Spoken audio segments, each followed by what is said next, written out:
My husband Courtney had a car accident while at work, leading to over a month of hospitalization. Concerned for him as he couldn't move well, I visited him daily, bringing him fresh clothes and snacks. Then, one day, a male coworker of my husband came to me with a shocking revelation about the accident. After hearing it, I stopped visiting my hospitalized husband the next day.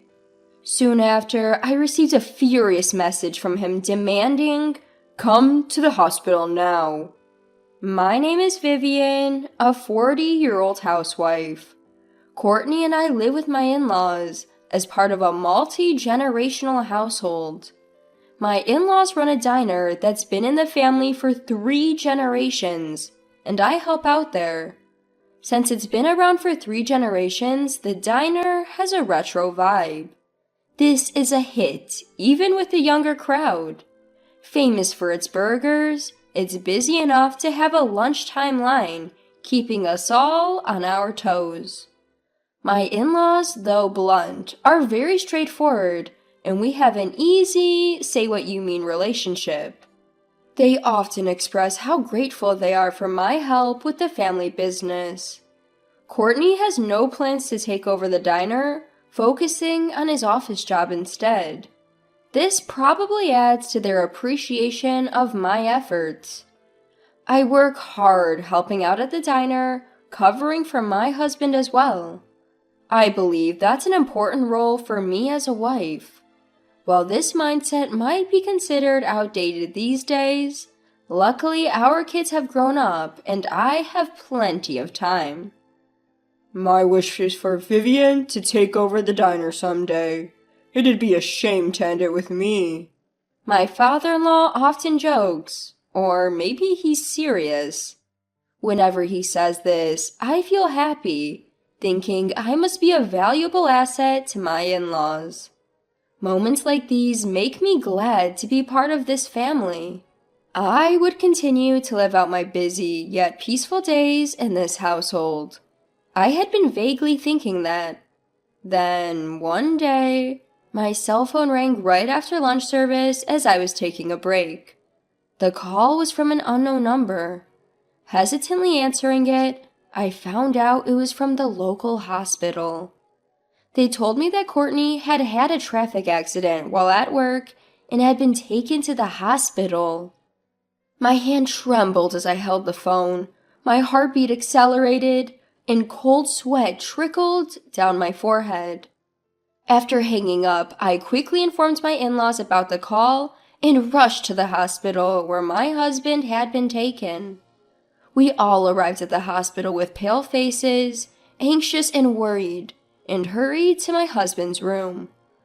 Opening the door cautiously, I found my husband lying there, already treated.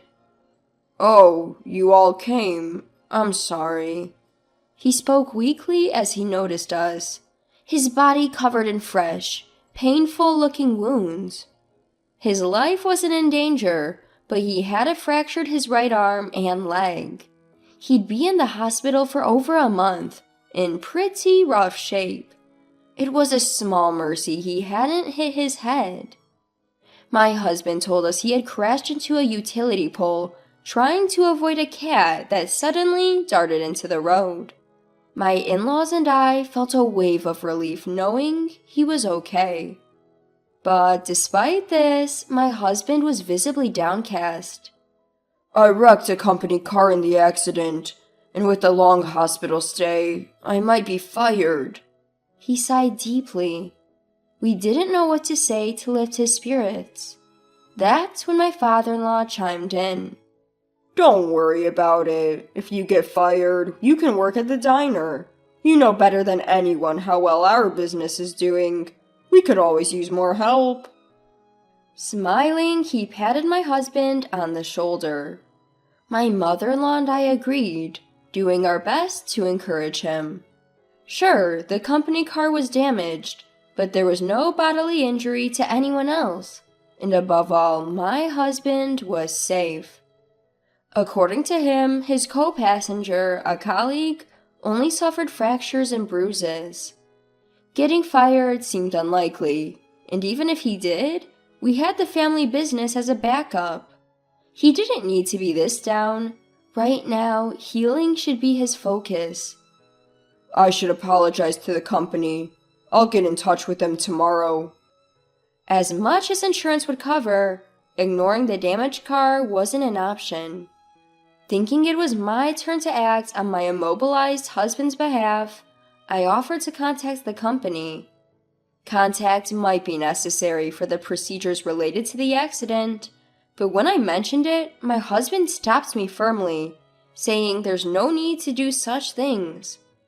No need for you, Vivian, to get involved. It'll just complicate things. I'll handle it all myself. My husband says he will handle all dealings with the company and the police, and I shouldn't get involved at all. However, he's injured and not in a condition to manage things himself. I can't just pretend to be unaware of the situation. I told him that I intend to take action wherever I can, but he still insisted that I don't need to do anything. Just stay out of it. We might even end up in court with the company, so don't do anything unnecessary, he said, visibly annoyed. So, feeling unable to argue any further, I decided to let him handle it all. He closed his eyes, saying he was tired, and we left the hospital. From then on, while working at the diner, I'd visit him during any spare moment I had. But something started bothering me. My husband was acting strangely ever since his hospitalization. Was it stress from the injuries, or after effects from hitting his head during the accident? He seemed to get angry easily and lose his temper quickly. Doctors didn't find any brain abnormalities and said it was probably just stress from the accident. Indeed, it made sense that stress would build up in a long-term hospital stay without being able to move properly.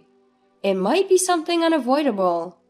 But still, I couldn't help but be concerned about the change in him. When I'd bring him things he asked for or some fresh clothes, he would hurriedly send me away. Go back to the diner. You don't want to keep them waiting.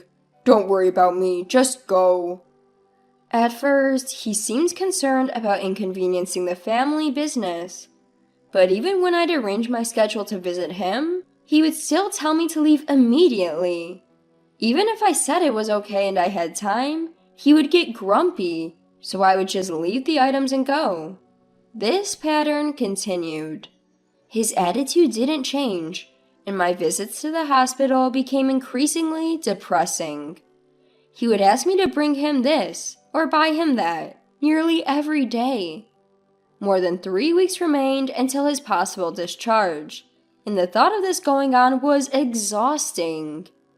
Then one day during lunch service at the diner, one of my husband's coworkers, Powell, came in to talk to me.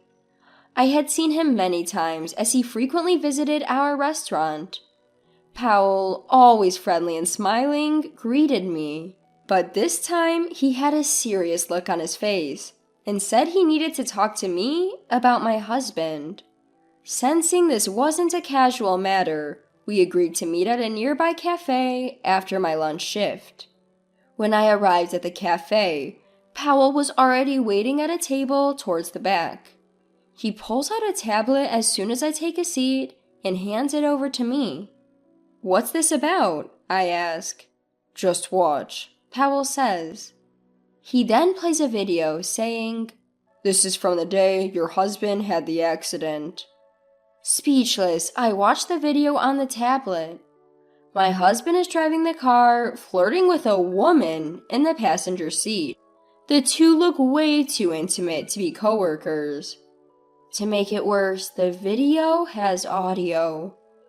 The woman is telling my husband, "Hurry up and leave your wife." And my husband responds with a smile. "I can't wait to leave that old-fashioned, country diner-like wife of mine to be with you." He says terrible things about me and his own family. The two then discuss plans to get rid of me. The woman suggests making me initiate the divorce. I recognize her. The woman I frequently pass in the hospital corridor when I visit my husband. She always wears makeup, which stood out to me. She must also be in the same hospital, having been in the accident with my husband. So that's why he wanted me gone so quickly. Realizing this, my hands tremble with anger. Are you okay? Powell asks, to which I can't give a coherent answer. Powell then says the woman is a temp worker at my husband's company. There had been office rumors about them having an affair. A suspicious coworker suggested installing a recorder in the car they used for field work. Apparently, they found traces of infidelity in the company car, so they decided to record them as evidence. The video has also become a problem at their company. While Powell is telling me this, the video continues to play. Eventually, the woman playfully hugs my husband while he's driving, and the screen shakes violently before going dark. So that's when they hit the pole, not dodging a cat as he claimed. Powell and his colleagues decided it would be unfair for me not to know, so they shared the video as evidence of the affair. And Powell, who I've met before, was the one who brought it to me. Powell sighed. We're still discussing what to do with your husband and the temp he was with. Please don't hold back. I have no sympathy for them, I replied. And I have no plans on letting this slide. I thanked Powell, took the video evidence, and went home. About 2 weeks after hearing from Powell, I was about to go out during my break at the diner when my mother-in-law stopped me. Vivian, I hear you've been ignoring calls from my son. You haven't even visited the hospital. Where are you going every day during your break? She confronted me, clearly annoyed. Did my husband complain to his parents? Thinking this, I simply told her I was busy and tried to leave, but she grabbed my hand. Hold on, my son just called. I don't know what's going on, but at least talk to him. She handed me her cell phone. I took it and held it to my ear. Why have you been ignoring my calls? It's tough over here without you. My husband was complaining from the other end of the line. My mother-in-law was probably listening, looking at me with a displeased face. By now, my father-in-law had also arrived. Don't you care about your injured husband? Your visits are the only thing I look forward to. I also need a change of clothes. I don't want to wear hospital gowns. Bring me some. My husband spoke regardless of my silence. Listening, I responded with a single sentence. I absolutely despise of doing anything for you.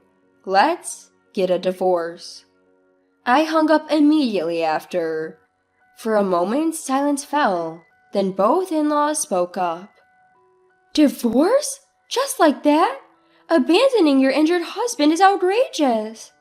You won't take care of him when he might lose his job? That's cold-hearted. My usually cordial in-laws were furious, calling me heartless. It was the first time they directed such anger at me, and I couldn't help but feel shaken. But I can't back down now. I took out my phone and handed it to my in-laws. Judge me after you watch this video. I pressed play on the footage of my husband's accident that I'd gotten from Powell. They looked at me skeptically, but reluctantly started watching. Soon, the color drained from their faces. By the end of the video, they were furious. The in-laws were showing an even stronger anger than before. But not at me. Their anger was directed at their son. This is why I'm divorcing him. I've been meeting with lawyers and real estate agents during my breaks lately. Sorry I didn't tell you earlier. Both of them apologized in return. Tears welled up in mother-in-law's eyes, and father-in-law wore a face mixed with frustration and anger. Is Vivian really leaving us? Father-in-law muttered softly. I can't stay here if I'm divorcing my husband. I explained I'm already looking for a new job and a new place. Both nodded, deeply apologetic. Meanwhile, both our phones were buzzing nonstop with calls from my husband. I answered and simply said, "We're getting a divorce," before hanging up. He must be panicking. Mother-in-law picked up his call next and simply said, "We're taking her to the hospital now," and hung up. Father-in-law laid his hand gently on my confused shoulder and turned to mother-in-law. "We're closing shop this afternoon. Let's go to the hospital. We'll make him take responsibility for betraying Vivian." Mother-in-law nodded strongly in agreement. "I'll put a close sign at the entrance right away," she exclaimed, running off. Could it be? Are they taking my side over their own son? I felt tears in my eyes. Though unplanned, the three of us headed to my husband's hospital. As soon as we entered the room, he yelled at me. "You're divorcing me now. Are you out of your mind? You know how tough it's going to be for me even after I get discharged, right?" My husband starts calling me a heartless woman. At that point, my father-in-law says, "Enough," and hands me my phone.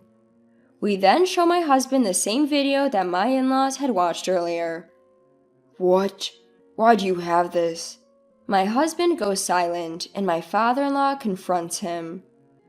"Sorry for the low-grade diner, so what's the explanation for this?" My father-in-law glares at him. After watching the video, my husband is visibly shaking. After a moment of silence, he mutters, "No, this is, well, a misunderstanding." "I'll go talk to the woman in the video then. She's in the next room, right?" As I say this, my husband breaks down. "I'm sorry, please forgive me." I hand him divorce papers. His face turns pale, but nobody cares. Even my in-laws say, "We're cutting ties with someone like you."